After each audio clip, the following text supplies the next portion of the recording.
awesome. I give tours every day, so let me know if I get too loud or too quiet. So just give me a way, it's easy to move. But thank you so much for having me this evening. Like she was just saying, my name is Aisha Pierre, and I'm the Curator of Interpretation at the National Susan B. Anthony Museum and House. Long title.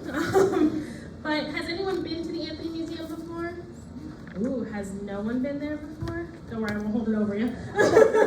Wonderful. We're happy to have you if you've been there, recently, or if you haven't been there before. Definitely swing by, say hi to our staff. Thank you. But basically, that long title, Curator of Interpretation, what is that? So my responsibilities come down to caring and taking care of and interpreting the Anthony collection, which is growing every year. It seems like every month, it seems like actually.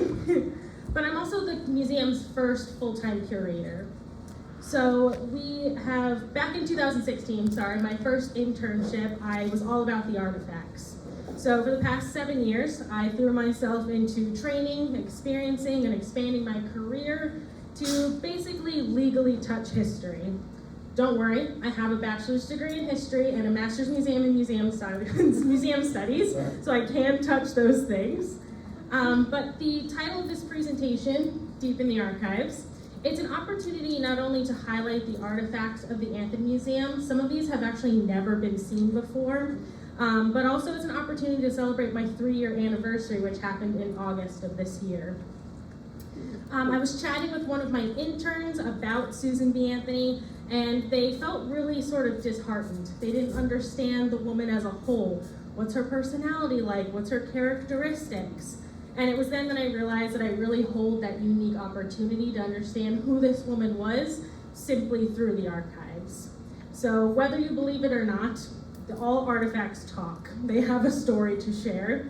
And I've spent over 1,000 days learning that I love Susan B. Anthony's sassy attitude, that I cannot read her brother Merritt's handwriting, that I have fallen in love with her great niece, Susan B. Anthony II, and that's just the beginning. That's just 3 years. So kind of give everyone sort of a background on Susan B. Anthony and the family. For some brief history, Susan B. Anthony and her family moved from Adams, Massachusetts to Battenville, New York when she was just 6 years old. And then the family fell on hard times following the Depression of 1837, and a lot of their belongings were sold at auction. Her father, Daniel, wrote to his father in March that the times here in New York are the hardest they have ever been. Thankfully, Joshua Reed, Susan B. Anthony's maternal uncle, helped the family get back on their feet, and it was Joshua's suggestion that Daniel take a look at a 32-acre farm located then in a part of Gates. Joshua was protecting his sister, Lucy. She's up on the screen, that's Susan B. Anthony's mother. He was protecting her inheritance. So the inheritance would have passed on to her husband, but Joshua held on to it for her, and he actually purchased the 32-acre farm for Lucy, made sure that in the deed it would pass down to Lucy herself, her children, but not to her husband. So a little change there for the 19th century. The Anthonys then moved permanently to Rochester around November of 1845, and Daniel wrote again to his father the following year, "I find Rochester a very good market for all kinds of stuff on the farm. I am present well suited in the business and are all well pleased with our new location." He successfully ran the family farm and also worked at the New York Life Insurance for the rest of his life. In 1848, the Women's Property Act was passed, and so following Daniel's death in 1862, his wife Lucy was actually able to purchase property under her own name, and she purchased 7 Madison Street, which is what it was known then. Today is where the museum is at 17 Madison Street. Now, stay with me. The next part is going to get a little tricky because in rapid succession, the house changes hands for the next 40 years. So, Lucy Anthony owns the house. After she passes away, Mary Anthony, her youngest daughter, owns the home. And then Susan B. Anthony basically takes over the entire house. So it'll become the headquarters to the National American Women's Suffrage Association. Mary will pass away in 1907. The house is then gifted to Susan and Lucy's niece, and she's in a relationship with Reverend Anna Howard Shaw. Those two women then make the decision that that house is just too large. At this point, it is a 3-floor house. They say, we're gonna sell it. So they sell it that same year of 1907. And then a woman named Margaret A. Howard, who's actually the president of the Council of Women, moved in with her family. And then finally, in the 1910s and the 1930s, the house operated as a boarding house to the movement. Did you get all that? Little tricky there, it bounces so many times. But by the 1940s, the house was converted back into a single-family dwelling. This is actually the farmhouse here that they'll move into. In the front are some Anthony family members. I do not know exactly who they are, but this is the farmhouse. Today it's where the airport is located. This is a photograph of Lucy E. Anthony at the top, Reverend Anna Howard Shaw, and Susan B. Anthony herself. It's a nice photograph of the house and all of its glories throughout the years. My favorite is watching when trees come and go. And then here's Martha Taylor Howard. So by the 1940s, the house was converted back into a single-family dwelling and purchased by the Rochester Federation of Women's Clubs for $8,500. Martha Taylor Howard became the first president, and the house opened to the public February 14, 1947, just one day before Susan B. Anthony's 127th birthday. Miss Howard began feverishly writing to Anthony descendants, to politicians, to suffragists, just about anyone that she thought she could help to support the start of this new museum.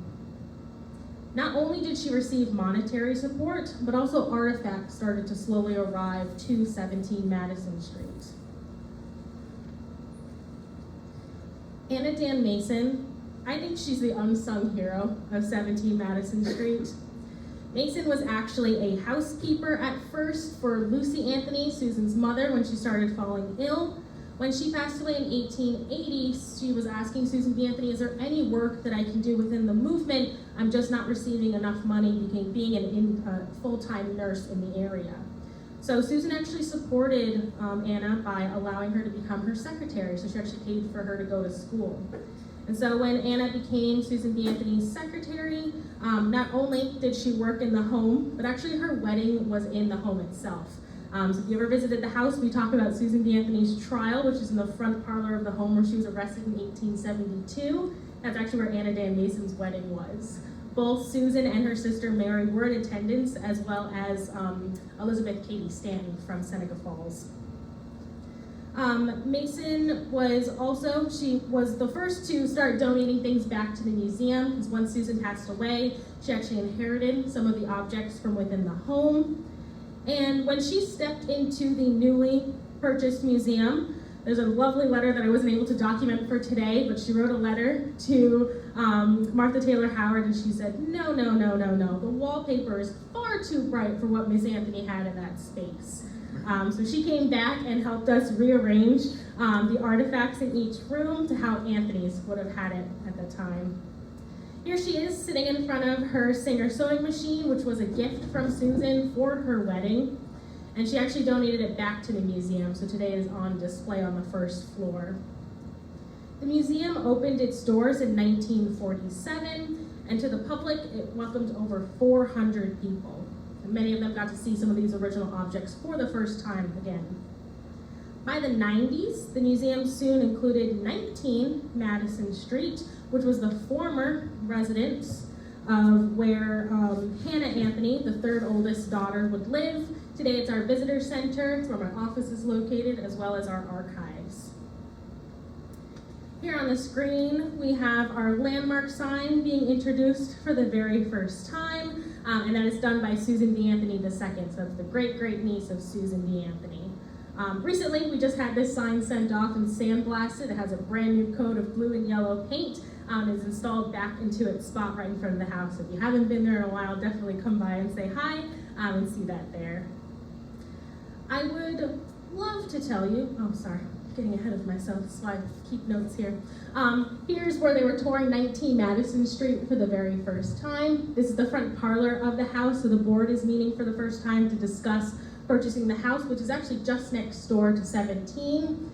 And the other photo won't really mean too much to you unless you've been in my office, I don't think anyone here has. I think it's really fun. I was looking at this picture and I was like, that banister looks really familiar. They're actually in my office space.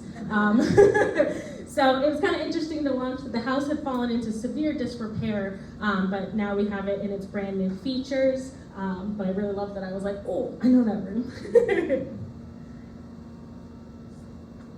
But I would love to tell you the exact linear square feet of our collection, or even the number of objects that we have, but that's why I was brought into the museum. None of that has been recorded before. Our collection has had a number of incredible dedicated volunteers, and I'm basically standing in to tie the bow. So our archives consists approximately of institutional records, the Anthony family ephemera, books, 3D objects, textiles, framed works, photographs, and so much more. Currently, we are at max capacity within our archives and receiving donation requests every few months. I have to start turning things away, unfortunately. I love showing off the archives because, like I keep saying, a lot of this hasn't been seen before. This is really exciting. Every day I find something new. I'm sure the staff won't admit it to my face, but they're sick of me being like, go see this. But I'll be highlighting some of those original objects that have come back to us throughout the years in this presentation, and just things that I think are really cool. The first of these objects is this very stunning silver and glass inkwell that once belonged to Susan, and it was given back to the museum in 1948. Recently, the inkwell went as part of a traveling exhibition, and as I prepared for it to go for transportation, it sat by my computer while I got ready for its paperwork. And I reflected on how this very simple object sat beside Susan as she wrote her correspondence. And every time I say that, I get goosebumps. But it was such an incredible thing to have sit there with me. It has returned to us now and is safely back in the archives, but everyone had a blast seeing it in Chicago where it went. Later, her inkwell was replaced by this number 2 Smith Premier typewriter. In fact, you can see the typewriter in this photograph, which was captured in a calendar series in 1902. This is the back attic of 17 Madison Street. The company, Smith Premier, was very successful. They were from Syracuse, New York. Their original location was on the corner of Clinton and Onondaga Street. I went to Syracuse University, so if you're in the area, definitely stop by and see that building. I discovered, yes. You lost me on the company. The company is in Syracuse, New York. So that building is still standing. So if you ever go and visit it, it's on the corner of Clinton and Onondaga Street. I missed out what the company The typewriter. is. The typewriter. So it's the Smith Premier. It's a Johnson typewriter. Yeah. Okay. No worries. So I discovered that typewriters play a really large part to the women's movement. Women started to enter into the job field. They were stepping into roles that were previously reserved for men, and secretarial work was found appropriate for women, and specific training courses were then established for women to learn shorthand, bookkeeping, and typing. Sometimes in the women's movement, secretaries actually become suffragists themselves. They're working in these small offices, they're getting exposed to so many different things, and really spreading the word on their own. A similar thing actually happened with Susan B. Anthony's nurse, whose name is Margaret Shanks, who we highlight in May and October, getting ready for National Nursing Month. And she resided in the home of 17 Madison Street as well. At the end of Susan's life, Shanks was in the home. She's talking with Susan at her bedside. She had a couple of strokes in her life. And Margaret Shanks would then go to other companies and businesses that she's working with other families, and she's spreading the word of the women's movement that she was learning from Susan. This typewriter was primarily used by Anna Mason, and at this point, like I just said, Susan has experienced a series of health concerns. We think she's had a stroke and a heart attack. It was Mason and others who would actually help Susan dictate her letters. So a lot of her bottom letters, it would say dictated by, something pretty standard in history that you would see, but knowing a bit more about Susan through the archives, I think this was a huge loss for her. Because when I look at the inkwell and I look at the typewriter, I often reflect on how Susan must have felt not having the capability or the strength to add personal touches to her letters. She was known for underlining parts of her letters that she really wanted you to grasp. She's pretty easy to skim. And she used a lot of personal touches. She would call close friends and family Ducky. A staff favorite in our collection is actually our large photograph collection of Susan throughout the years. However, she's not only been captured in photographs, but she's also been captured through sculpture. Making sure it was there. This one was sculpted by artist Bessie Potter Vaughn. She's most well known for her statuettes. They typically measure just over 12 inches tall, focusing on the image of a feminine subject. And most of them can actually be found today at the Metropolitan Museum in New York City. I was researching if Susan and Vaughn have ever actually met for this sculpture. And the fact that these two women did meet for a completely different sculpture. But it was a display of Susan B. Anthony and another woman named Emily Gross. In this passage from Life and Works, which is Susan B. Anthony's biography, she said, they stopped at Ann Arbor for a Michigan convention and a few days in Chicago, where Miss Anthony and Miss Gross sat for a statuette by Miss Bessie Potter. Unfortunately, that sculpture of the two women has never been found. So hopefully we can find it in the future. But a lot of women were also pushing for a lot of women to get out of sort of the domestic life. But they were still encouraged to participate in that sphere. So quilting was sometimes a connection within the movement because it took multiple hands and multiple hours to put these things together. And so while you're going to be sitting there for a group of people for a long period of time, why not talk about the women's movement? So my favorite textile ended up being the crazy quilt, which you can see just in that top corner there. These are made up of different scraps of fabric collected from women within the movement. The scraps were then assembled together with embroidered stitches, patterns, and even images, like this cute one of a cow that I found. But it's true form of unity that comes together when you see a number of pieces that are brought together and the work that went into creating it. Very similar to the unity of this very simple woven blanket with a connection between a mother and a child. This one was created by Lucy Anthony, Susan's mother, perhaps for one of her own children, or maybe something to cover her lap on a cold night. The Anthonys were also postmasters, so a lot of their postage was actually free, so they end up writing a lot of letters that we have in our archives. And so they did that from Massachusetts and even here in New York State. So at first I thought that these 3 slate chalkboards, they're very small, about as small as my laptop here. At first I thought that these were just ways that they're putting sort of their letters together. Oh, I'll craft my letter before I start putting pen to paper.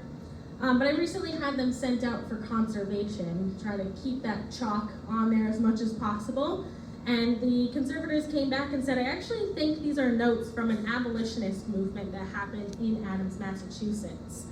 So a lot of these names are written on there are from people that Susan would have met when she comes here to Rochester. My other favorite thing is a lot of people get bored during meetings, so that sort of smudge that you see in the top of this one here is actually a drawing of a woman's face. So, you know, even doodling in the 19th century as well.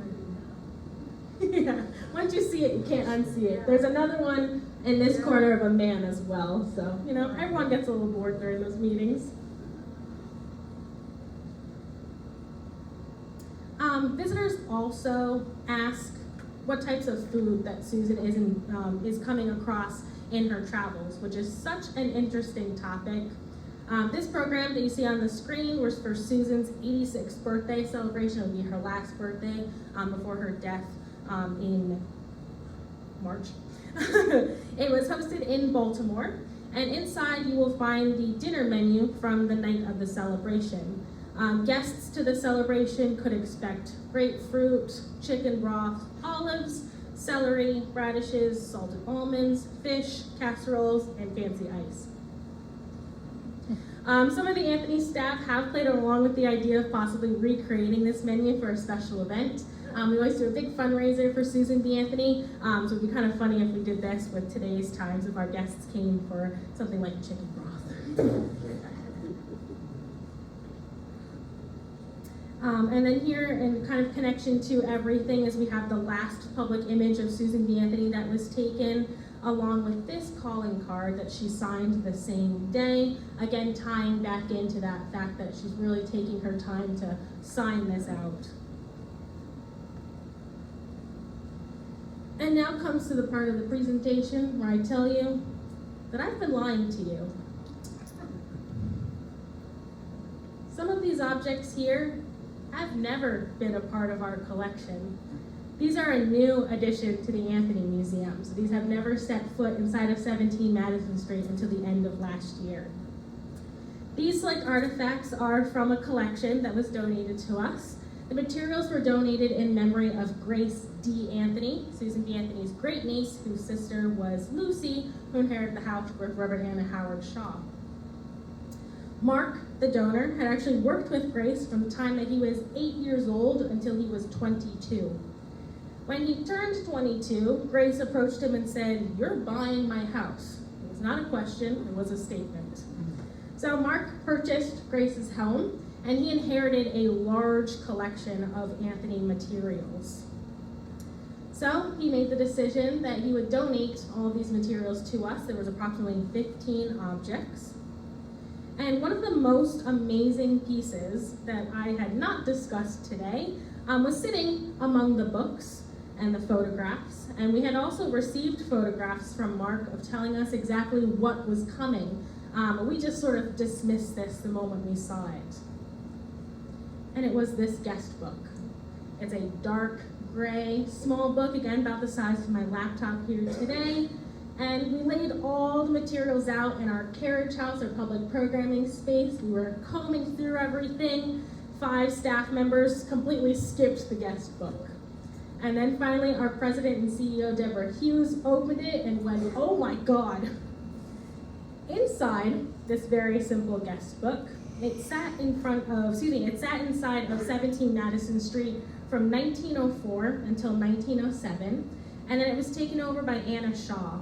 When you open the inside cover of the guest book, it reads, "Guest Book of Susan and Mary Anthony at Rochester, 1904, then taken over by Anna Shaw at Moylan, Pennsylvania." That's where she would move with Lucy. The guest book has over 90 pages of suffragists from all over the world, recording approximately 400 names inscribed inside. Names like African-American activists Mary Church Terrell, seen in this lower corner here, and Hester Jeffrey at the upper corner, who both visited on the same day in December of 1904. This opens a huge research opportunity here for the Anthony Museum. We can see exactly who stepped through the doors, connect them to who Susan was using their own words, using her own words because we're connecting them to when she records things in her diaries that she donated to the Library of Congress, all of which have been digitized. The pages also leave space for visitors to leave a comment. These remarks are equally as empowering. There's one from someone named Orville Victor, which says, "Perhaps we shall see the day when the hand that rocks the cradle shall rule the world."